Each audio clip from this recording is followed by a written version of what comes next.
O que é preciso para viver bem? Cara, é uma pergunta bem complexa que poderia ser respondida em diferentes níveis, né?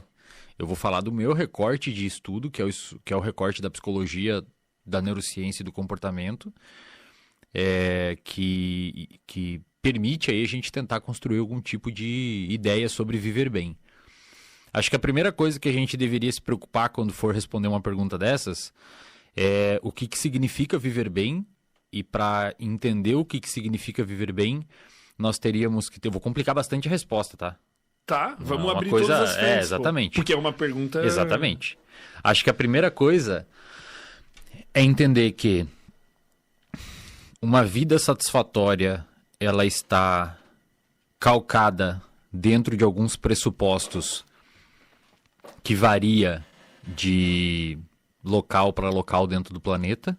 Então, se você perguntar para uma pessoa do Oriente, uma pessoa, sei lá, da Ásia em geral, o que significa viver bem, talvez essa pessoa vai te dar uma resposta que ela está incongruente com um norte-americano que mora no Texas. Então, de certa forma, está relacionada à cultura. Exatamente. Aos A valores, cultura, ela atravessa bastante a nossa percepção de bem-estar. Na ciência, Fermento, a gente dificilmente encontra em artigos científicos o termo felicidade quando se busca entender felicidade.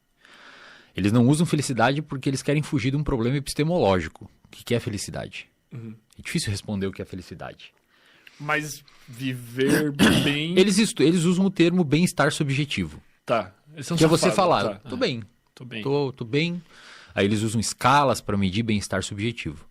Então, se você usar umas determinadas escalas para medir bem-estar subjetivo, mesmo que validadas para diferentes tipos de cultura, talvez uma pessoa lá do Oriente, sei lá, do interior da China, ela vai te falar que viver bem é uma coisa, e a mesma escala validada para os Estados Unidos vai pontuar que viver bem é outra coisa. Então, essa diferença cultural é uma coisa importante, o que automaticamente dificulta a minha resposta. Porque se eu falar o que significa viver bem, eu vou falar muito provavelmente por uma perspectiva ocidental, especificamente da América do Sul, especificamente do sul do Brasil, e aí entra um monte de outros conceitos de, eu sou um cara branco, eu sou um cara que viveu na classe média. Vai chegar em algum lugar nas tuas crenças, exatamente, valores, e na minha coisas. percepção de mundo. Talvez você pergunte para uma pessoa da mesma cidade, da mesma idade que eu, só que com uma percepção de mundo diferente, ela vai entender que viver bem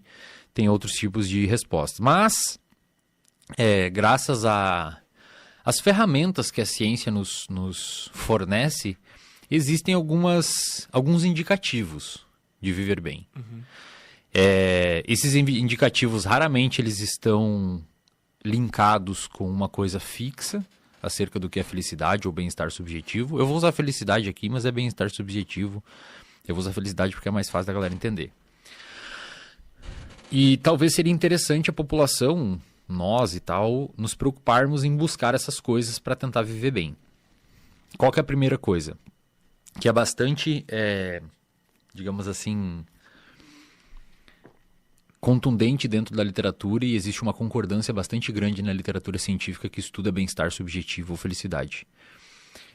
Parece que é muito interessante, se você visa buscar ser feliz durante a sua vida, que você tenha relacionamentos saudáveis. Então, relacionamentos saudáveis tem diversos estudos longitudinais, isto é, estudos que acompanham muitas pessoas por anos. Tem alguns estudos que acompanham por 70 anos. Os pesquisadores se aposentam, entram novos pesquisadores e eles seguem acompanhando aquela corte de pessoas e tentando estabelecer algum tipo de relação, eventualmente até algum tipo de causalidade do que fez aquela pessoa quando nasceu. Tem uma corte muito famosa que é se eu não me engano, é da Dinamarca, que um pesquisador chamado posso estar enganado e não ser da Dinamarca, mas o pesquisador se chama Avshalom Caspi, e ele herdou um acompanhamento longitudinal de 1.000 pessoas, onde essas pessoas são acompanhadas desde o nascimento até hoje.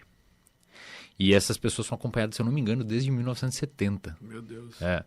E assim, que pessoas... riqueza, né? Exatamente. E a cada 2 anos, salvo na época da Covid, a cada 2 anos, todas essas pessoas que hoje moram em lugares diferentes do mundo, viajam até a Dinamarca para ter coleta de dados e passar por testes. Caraca. Isso desde o nascimento. Então, eles têm peso ao nascer, eles têm teste sanguíneo, eles têm testes genéticos, eles têm histórico escolar, eles têm histórico de saúde, se a pessoa foi internada, se a pessoa teve infecção, se a pessoa teve depressão. Dessas 1.000 pessoas, muitas se mataram, muitas foram presas.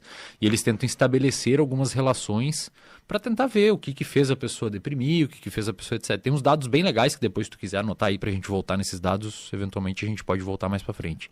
Dessa coorte é bem massa, eu não vou entrar aqui porque não tem a ver com a resposta.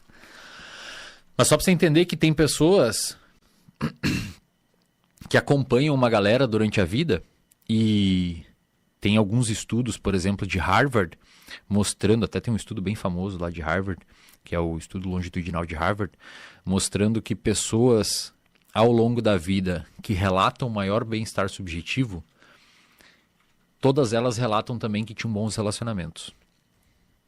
Então, não foi dinheiro que gerou predição de felicidade, não foi bons cargos, não foi algum tipo específico de alimentação, não foi nível intelectual, não foi nada disso. A melhor coisa nesses estudos longitudinais que buscam ver felicidade que melhor prediz felicidade é ter bons relacionamentos. Ter um cônjuge que você gosta, filhos que você ama, ou eventualmente uma rede de amigo e etc. Então esse é o primeiro ponto, que acho que se a gente fosse levar em consideração o que a ciência diz para entender bem-estar e tentar ser feliz ou ter uma vida boa, como você perguntou, viver bem, talvez a pessoa devesse se preocupar em ter bons relacionamentos. E aí bons relacionamentos não significam muitos relacionamentos, mas bons relacionamentos de qualidade, pessoas que você pode contar, pessoas que se der um problemão agora você tem para quem ligar.